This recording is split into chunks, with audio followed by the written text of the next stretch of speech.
మరణముంది సమాధి నుండి మరల లేచితివి. ఈ పాట ఎవరు రాశారో తెలియదు, కానీ నాకేమనిపిస్తుంది అంటే పేతురు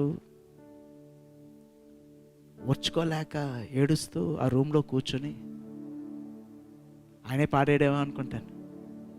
నీ చింత, గిమి ఈ మేజర్. మరణమంది సమాధి నుండి మరల లేచితివి. Shall we picturize?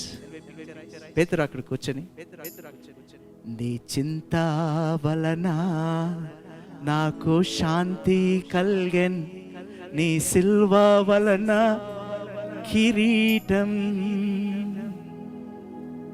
నీ చింత వలన నాకు శాంతి కల్గెన్, నీ సిల్వ వలన కిరీటం.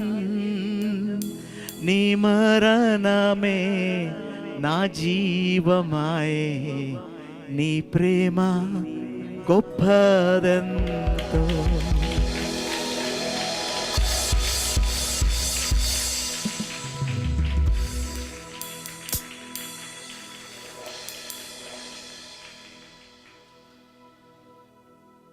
ఆయన చింతపడ్డాడు నీకు శాంతిని ఇవ్వటానికి. కానీ ఆయన చింతపడిన తర్వాత కూడా నువ్వు చింతపడిన తర్వాత దిస్ నో మీనింగ్. సార్ ఇద్దరు చెప్పండి, నో మీనింగ్ అనండి. No meaning. నువ్వు చింతపడ్డావు అనుకో, మీనింగే లేదు.